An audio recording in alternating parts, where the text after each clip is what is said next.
রানীকে অপমান করতে থাকলে এরপর রানী প্রতিবাদ করতে শুরু করে আর বলে, দুর্জয়, তুমি এইভাবে আমাকে অপমান করতে পারো না। তোমার কোনো অপমান আমি আর সহ্য করব না, অনেক হয়েছে। আমি এক্ষুনি এখান থেকে চলে যাব দুনিকে নিয়ে। দুর্জয় বলে, অপমান? কি অপমান করেছি? এখনও অনেক অপমান তোমার সহ্য করতে হবে। তুমি আমার কাছ থেকে আমার দুনিকে নিয়ে চলে গেছো, আমাকে একা করে দিয়েছো। এরপরেও কি ভেবেছিলে তোমার সাথে আমি ভালো করে কথা বলবো? তোমাকে আমি মেনে নেব? কখনো হবে না সেটা। অনিশা এসব দেখার পর ভয় পেয়ে যায়। আসলে দুর্জয়ের এই রূপটা দেখে অনেকেই ভেঙে পড়েছে। শুক্লা তখন বলে, কোথায় যাচ্ছ তুমি? রানীকে কোথাও যেতে দেয় না আর বলে, আগে আসুক দুনিকে আমার ছেলে দেখবে, তারপরেই তুমি এখান থেকে যাবে, তার আগে নয়।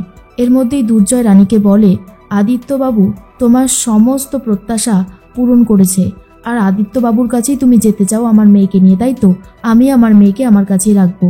এরপরেই দুনি আসতেই দুনিকে কোলে তুলে নেয় দুর্জয়। দুর্জয়ের চোখের জল মুছিয়ে দেয় দুনি আর বলে, বাবা, আমি তোমাকে খুব ভালোবাসি। দুর্জয় তার মেয়েকে পেয়ে খুবই খুশি হয়ে যায় আর বলে, দুনি আমার কাছে থাকবে। কিন্তু রানী তখন বলে, দুনি অনেক ছোট, ওকে আমি বাড়িতে নিয়ে যাব, তুমি চাইলেও ওকে আটকে রাখতে পারবে না। এই বলেই দুনিকে নিয়ে যাচ্ছে রানী। আর তখনই দেবু বলে, দুর্জয়, তুমি ওকে কী করে রাখবে? ওর শিডিউল তো আমরা জানি না, দুনি কখন কি করে সবটা রানী ভালো মতন জানে। আর তখন দুর্জয় বলে, আমি রানীর কাছ থেকে ঠিক আমার মেয়েকে নিয়ে আসবো। দুনিকে নিয়ে রানী চলে যায় বাড়িতে। অন্যদিকে পিঙ্কি বৌদি বলে, শুক্রবার দিন বাড়িতে একটা বড় পার্টি রাখা হচ্ছে দুর্জয়ের জন্য। দুর্জয় এত বছর পর ফিরে এসেছে আর সুস্থ হয়ে গেছে তার জন্য। তখন শুক্রবার দিন পার্টি রাখতে বারণ করে দেয় রিতম আর বলে, ওই দিন তো রানী আর ভাইয়ের বিবাহবার্ষিকী। কিন্তু দুর্জয় তখন বলে, সেসব হবে না, সেদিন পার্টি হবে, পার্টি।